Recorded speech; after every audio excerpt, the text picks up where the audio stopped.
Dedicarse físicamente a la campaña muy potente, ¿no? Sí, y además que yo soy rector de una universidad y hay que conjugar ambos mundos. Me imagino. Bueno, ¿arrancamos? ¿Cómo no? ¿Hay albertismo? Yo creo que hay peronismo, ¿no? Y me parece que Alberto se está trazando el objetivo de construir una coalición política bien amplia, que el peronismo va a cumplir un rol muy importante, los gobernadores van a tener un rol muy importante en ese sentido. Así que me parece que albertismo no. Yo creo que Alberto va a querer ser la referencia del peronismo que se viene a nivel nacional. Los que somos medio gorilas, decimos, pero la frase era peronistas somos todos, sabemos que hay Menem, Néstor, Puerta de Hierro, Montoneros, para poner distintas épocas. ¿Qué peronismo es hoy? Yo creo que hoy es un peronismo que se vincula más a lo que fue el peronismo que permitió sacar a la Argentina de la crisis, ¿no? Un peronismo que cree que tiene que haber un Estado presente, no un Estado que obstruya el desarrollo, sino que sea promotor del desarrollo, que rompa las asimetrías que genera el mercado, que le tienda la mano, ¿no? Y promueva a los que más necesitan la presencia del Estado, porque se vincula a lo que vos decías.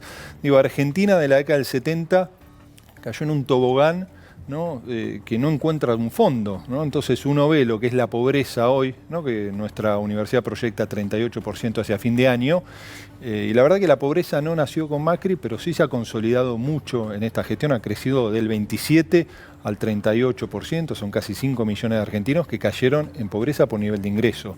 Pero la realidad es que si recordamos que en el 2002, ¿no? En el peor momento por ingreso, la pobreza fue del 57%. ¿No? En el gobierno de Néstor Kirchner y Cristina Kirchner se logró reducir de una manera muy importante, pero también se encontró un techo, principalmente esa pobreza estructural que no alcanza con el empleo para erradicarla, ¿no? Yo suelo decir que no hay mejor política pública social que el empleo de calidad, pero a lo que es la pobreza estructural demanda un Estado inteligente, ¿no? Con mucha presencia en el campo educativo, en el campo sanitario y en la infraestructura. Y eso lleva tiempo y me parece que es parte del desafío que se tiene en un país que es profundamente desigual. Nosotros decimos que la Argentina es un país federal, pero es un país unitario. Claro, sin duda. ¿No? Yo digo, para retomar esto, o sea, vos decís, este peronismo 2020 se parece más al kirchnerismo de Néstor y Cristina. Yo creo que en parte sí, pero también aprendiendo de los limitantes que tuvo, porque creo que también Argentina y América Latina se encontró limitantes y que algunos de ellos se profundizaron en la gestión de Macri. Digo, Macri era una persona que decía había que recuperar el diálogo entre los argentinos y objetivamente no ocurrió. ¿No? Objetivamente eso no ocurrió. Y yo creo mucho en lo que viene planteando Alberto y Cristina Kirchner relacionado a un nuevo contrato social, ¿no? Que logremos sentar en una mesa a los principales actores, ¿no? Que tienen la responsabilidad de transformar y construir una Argentina distinta, con una premisa que yo creo es fundamental, que no solo hay que sentarse, sino que no hay que levantarse de la mesa. No, si frente a la primera diferencia vos te levantás, dentro de 6 meses vamos a estar peleados y no nos vamos a acordar por qué estamos peleados, pero vamos a estarlo. Pero digo, ¿cómo te cae, para una persona que está trabajando cerca, que hoy todavía en septiembre se discute si gana la elección, si gobierna Alberto o gobierna Cristina? Bueno, parece que el presidente, ganando las elecciones va a ser Alberto, pero también hay que reconocer la enorme trascendencia política que tiene Cristina.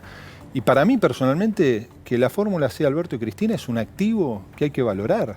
Uno ve el enorme predicamento que Cristina tiene en sectores importantísimos de la Argentina, pero como ella misma reconoce, ¿no? En términos de la construcción de la arquitectura electoral, y que lo viene diciendo Alberto hace mucho tiempo, con Cristina no se alcanzaba, ¿no? A construir esa mayoría que necesitamos, pero sin ella era imposible, ¿no? Cuando hoy vemos que nuestra fórmula sacó casi la mitad de los votos, está la enorme representatividad popular, federal que tiene Argentina, pero también está el peronismo, están las centrales obreras, están otras fuerzas políticas que hoy acompañan, y que eso quizás, como Sergio Massa, ¿no? Pino Solanas, Vicky Donda, quizás eso no se hubiese logrado. Entonces creo que hoy el presente de oportunidad que tienen los argentinos se vincula a que se tomó la decisión que había que ampliar la base de sustentación en términos electorales, ¿no? Que para ganar hacía falta 45% más 1, ahora para gobernar hace falta mucho más en una Argentina en crisis. ¿Que se va a presentar el gabinete antes de la elección de octubre? ¿Van a presentar por lo menos quiénes serían las 5 personas más importantes?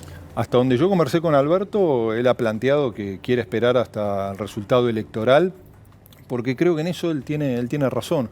Una vez que él es presidente electo, Digo, muchas personas que hoy tienen dudas, digo, pueden llegar a sumarse al gabinete. Y Alberto, inclusive, cuando él cumplió el rol de jefe de gabinete con Kirchner, tuvo una responsabilidad de convocar a muchas personas que en primera instancia uno no imaginaba ahí. Creo que eso también va a ser, o es una cualidad de Alberto, armar equipos, no persuadir a mucha gente que se anima a dar un paso a la cosa pública, que no es fácil, ¿no? Porque también estamos en un momento donde la política tiene mucho desprestigio, ¿no? A veces se lo ha ganado con razón, otras veces es parte de la voluntad que tienen algunos de debilitar la política como herramienta de transformación. ¿Suena la idea de que vos podés ser ministro de Educación? ¿Es un disparate?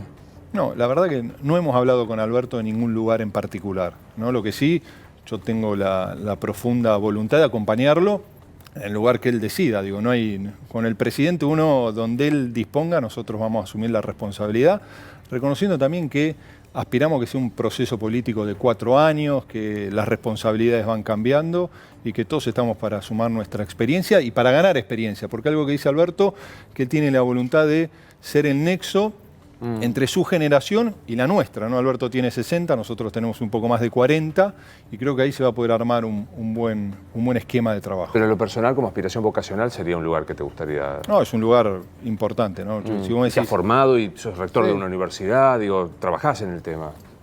Más allá del lugar que esté, hay 2 temas que a mí me apasionan mucho, que es la educación y el trabajo, y creo que son 2 lugares que hay que encontrar un esquema de diálogo. Algo nosotros hacemos mucho en nuestra universidad. Cómo logramos que el sistema superior no tenga mucho más vínculo con el mundo efectivo del trabajo en la formación de nuestros estudiantes, como tienen otros sistemas universitarios, por ejemplo de Alemania. Eso creemos que es algo que hay que mejorar fuertemente en el sistema superior argentino. ¿Te imaginás en esta convocatoria post-27 de octubre llamando a Labaña para integrar el equipo? Bueno, Alberto habló un poco de Labaña, ¿no? Dijo, sería un ministro soñado, pero ¿te imaginás convocándolo efectivamente? Yo creo que sí. Digo, es difícil hablar ahora porque es candidato. Digo, hasta sería como faltarle medio el respeto a lo que él representa, que tuvo un caudal importante de votos, pero Labaña es una persona, digo, que creo que todos respetamos, no solo de lo económico, sino lo que ha sido también su trayectoria y su mirada de colaborar en sacar a la Argentina en la crisis, porque creo que también la historia le va a reconocer a Eduardo Duhalde un rol muy importante, ¿no? Porque yo creo que él adoptó medidas trascendentes en esa Argentina que estaba prendida a fuego, ¿no? Una de ellas fue el plan Jefes y Jefas, ¿no? En ese momento donde, inclusive recordemos, la Alianza trataba de generar un esquema de una política social universal y se pasó discutiendo meses y meses sin dar respuesta y Duhalde con mucha decisión logró resolverlo. Me autoplagio en la pregunta que te hacía en la radio esta mañana. Habrás visto los editoriales que dicen: Alberto está atenazado por el kirchnerismo que le dice te pones ortodoxo porque lo llamás a Melconian y el antikirchnerismo que te dice te pones kirchnerista porque pesa mucho Cristina. ¿Cómo evalúas eso? Yo creo que Alberto tiene una cuota de pragmatismo que creo que es importante en este momento en el que estamos, ¿no? Porque hay que dialogar con todos los sectores, ¿no? Y yo estoy convencido de esto, ¿no? Que inclusive parte del problema que tuvo el gobierno de Cristina, digo, puede haber responsabilidad propia, puede haber mezquindades también del sector empresario, digo, se tensó tanto la cuerda que el diálogo no era constructivo por momentos. Más allá que creo que muchos empresarios anhelan más el gobierno de Cristina que la tragedia económica que hoy vivimos. Pero que parte del desafío que tenemos en una economía que es una sábana corta, ¿no? Que cuando uno piensa que está resolviendo un problema genera otro, por más que tenga buenas intenciones, hay que escuchar todas las campanas, ¿no? Y a veces uno puede decir, sí, pero con los que dialoga Alberto a veces hay miradas contradictorias y probablemente las haya, ¿no? Ahí hay que tener la capacidad de encontrar el equilibrio, ¿no? Y que ciertas decisiones permitan seducir, ¿no? Y comprometer al sector empresario, porque creo que es un desafío importante, no solo en términos de inversiones, sino lo que dialogamos con el equipo hoy, en términos también de I+D, de innovación. Digo, si Argentina no pone en la centralidad de sus políticas públicas la educación y la innovación y el desarrollo, sí, está frita. Estamos fritos, porque nos vamos alejando de los países que nos van sacando cada día más cuerpos de ventaja. Aparte digo, y esto es una autocrítica, ¿no? Si se cierra, porque se cierra. Pero si se abre, porque traiciona. Y si se abre, porque es contradictorio. Digo, concretamente, ¿hay plan pedido macroeconómico Melconian? No, sé que Alberto ha tenido diálogos con él y que muchos le están presentando. Yo coordino los equipos técnicos, que tenemos 25 comisiones de trabajo. Una de ellas es la comisión de macroeconomía, otra es de economías regionales. Y ellos presentan propuestas que le acercamos a Alberto Fernández para cada una de sus recorridas por el país, para que tengan los elementos que nosotros consideramos importantes, en equipos que también tienen historias muy distintas uno de otro. Pero bueno, ahí siempre hay tensiones, debates, discusiones, pero se encuentran espacios comunes. Pero digo, Melconian, ministro de Economía, mucho. Yo no me lo imagino, pero bueno, no... Sí, tampoco la imaginación es... Y también, digo, algo que tengo claro por conocerlo a Alberto es que Alberto Fernández va a ser presidente, pero hay 3, 4 ejes centrales que él va a tener una injerencia muy grande porque son temas que le interesan en sobremanera. Y uno claramente es la economía y las políticas sociales iniciales de este país. Digo que del hambre cero termina con, o de la pobreza cero termina con la emergencia alimentaria. Pensaba también esta historia, ¿no? Que en nuestro país es muy potente quién es el ministro de Economía, cosa que no pasa en otros países, ¿no? O sea, no quiero hablar de países centrales, pero digo... Pero vos sabés que es muy... Decís, es Duhovne. Entonces digo, ¿es Nielsen o es Emanuel Álvarez Agis? ¿Te parece que...? No, Matías Culfas o Cecilia Todesca Bocco. Digo, hay muchos perfiles en ese sentido que pueden ser ministro de Economía, o el propio Lavagna. Digo, es prematuro todavía imaginar quién puede ocupar ese rol, porque también la realidad es que con Macri el Ministerio de Economía se transformó en Ministerio de Hacienda, ¿no? Y que este fue un gobierno que fue expulsando toda línea de pensamiento crítico a la ortodoxia macrista, para decirlo de una manera, ¿no? Entonces, lo que decían que había que tener un mejor equipo compacto, vemos que eso ha fracasado rotundamente. Yo creo que el pensamiento crítico, el debate, siempre es importante, porque si no te transformás, ¿no?, en una mesa de debate que no aporta ideas y que todos lo único que dicen es sí y acompañan, pensando mucho más en sostener su empleo como ministros, con todo lo lindo que debe ser ministro, ¿no? Que te suene el teléfono, que te llame la gente, pero no es lo importante. Cuando un ministro tiene que tratar de discutir, tensionar si hace falta, para defender la mirada que uno tiene sobre la responsabilidad que el presidente y la sociedad le asignan. Es como un fenómeno del megustismo de Facebook, ¿viste? Que uno dice, mira toda la gente que me apoya. En realidad porque son los me gusta, te hablas con los que te ponen me gusta, ¿no? Bueno, quizás Marcos Peña se interesó tanto por las redes sociales que terminó construyendo un gabinete que hablaba solo con los que pensaban igual como él, ¿no? Y eso creo que es un error. Como sos universitario y después me retan, me dice, eso es una especulación de ustedes, de los que les gusta todo, pero ayúdame a definir, digamos, si tuvieras que definir en una tesis, ¿qué es Mauricio Macri? ¿Qué es Mauricio Macri? Yo creo que Mauricio Macri es un empresario que no tomó conciencia que gestionar el Estado no es gestionar una empresa, que los ciudadanos no somos consumidores y que las decisiones en política no se toman de un escritorio en un ministerio o en la presidencia de la nación, que hay que tener un vínculo con el territorio y con los actores sociales. Y creo que esa lejanía de él y de su gabinete, ¿no? A mí no me gusta sobreideologizar las cosas y decir estos son unos CEOs millonarios, pero creo que hay muy poco vínculo del gabinete con la sociedad que pretenden representar. Digo, yo siempre he dicho, inclusive en debates, yo no sé si Dietrich sabe cuánto sale el boleto colectivo, el esfuerzo que hace mucha gente para pagar el colectivo, cargar la SUBE, o si el antiguo ministro de Energía sabía cuánto pagaba de gas en su casa, ¿no? O en las empresas, ¿no? Que cuando uno toma una decisión administrativa en un escritorio, termina afectando la vida de millones de argentinos, ¿no? Y hay ciertas decisiones que yo creo que el fin del gobierno en parte se relacionó a lo que fue el cuadro tarifario, ¿no? Que uno era consciente que había que dar una discusión de que teníamos que tener una tarifa que permita procesos de inversión, pero no que termine desequilibrando toda la economía argentina, porque creo que todos tenemos incertidumbre si no va a venir 1.800 pesos de gas o 6 lucas, sí, ¿no sabés? Sin duda. Y hay pymes que vos veías lo que le venía de gas, 4.000, 5.000, a 40.000, 60.000 pesos, 150.000 pesos, que terminó a un nivel de cierre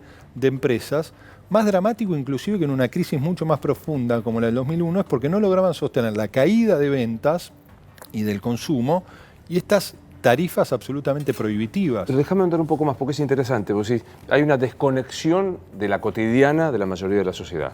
Yo me siento, hago un cálculo y tal.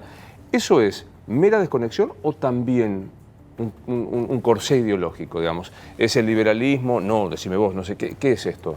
No, yo creo que hay un poco de las dos cosas, ¿no? Y que cuando uno se enamora de su dogma, digo, se enamora de los preceptos en los que cree y no se da cuenta que todo se está derrumbando, ¿no? A mí una vez me dijo Felipe Solá una cosa que para mí es muy importante y la repito siempre, ¿no? Él dice, el mejor talento de un gobierno es saber cambiar a tiempo, ¿no? Y yo esa frase de Felipe me parece que es muy inteligente y que este gobierno no supo cambiar a tiempo, ¿no? Porque se enamoró de sus políticas públicas, ¿no?